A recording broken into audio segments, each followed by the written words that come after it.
شیطان کون تھا؟ شیطان کی تخلیق کیسے ہوئی؟ جب اللہ تبارک و تعالیٰ نے اس کائنات کو پیدا فرمایا تو اس سے پہلے کون کون سی مخلوقات کو پیدا فرمایا؟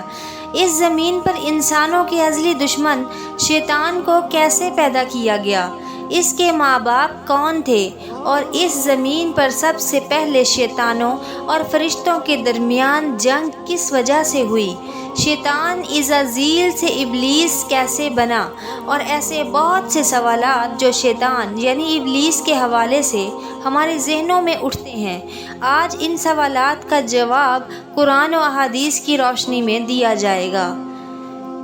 وہ ایسے حقائق جن کے بارے میں اکثر ہمارے بہن بھائی واقف ہی نہیں۔ اللہ تعالیٰ قرآن پاک میں ارشاد فرماتا ہے، اے ایمان والو، اسلام میں پورے داخل ہو جاؤ اور شیطان کے رستے پہ نہ چلو، بے شک وہ تمہارا کھلا دشمن ہے۔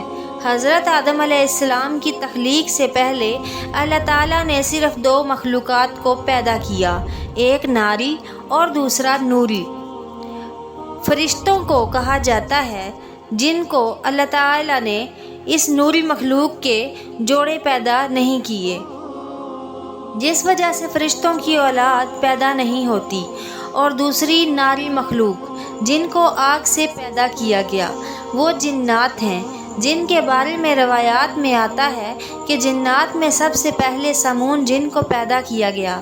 اللہ تعالیٰ نے سمون جن کو پیدا کر کے زمین پر بھیجا اور اس کے لیے ایک جن لڑکی کو بھی پیدا فرمایا۔ اس طرح اس جن نے اس لڑکی سے شادی کر لی، جس سے اس کی نسل خوب بڑھی، اور یہ جنات اتنے زیادہ ہو گئے کہ پوری روح زمین پر پھیل گئے۔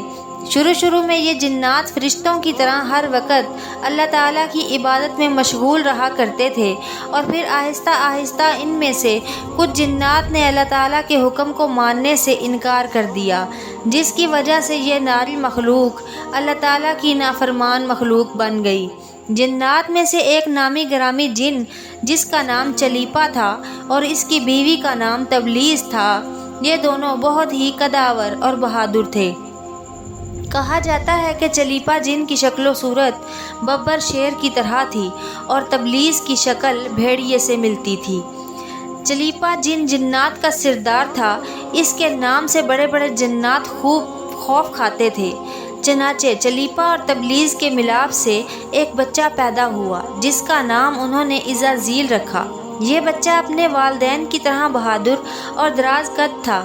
روایات میں آتا ہے کہ حضرت آدم علیہ السلام کی تخلیق سے 50,000 سال پہلے یا اس سے بھی زائد کا عرصہ زمین پر جنوں کا عروج تھا۔ اس روئے زمین پر ہر طرف جنات ہی جنات تھے۔ یہ جنات زیادہ تر شریر تھے اور یہ زمین کے اندر فتنہ و فساد پھیلاتے تھے۔ اس طرح جب جنات نے اس زمین پر فساد پھیلانا اور تباہی مچانا شروع کر دی تو اس وقت اللہ تعالیٰ نے فرشتوں کو حکم دیا کہ زمین پر جاؤ اور جنوں سے خوب جنگ کرو۔ تو فرشتے اللہ تعالیٰ کے حکم سے زمین پر اترے۔ ان فرشتوں نے جنوں کو حکم دیا کہ زمین میں امن و امان کی زندگی بسر کرو، لیکن جنات نے فرشتوں کی بات ماننے سے انکار کر دیا، جس کی وجہ سے جنات اور فرشتوں میں بڑی جنگ ہوئی۔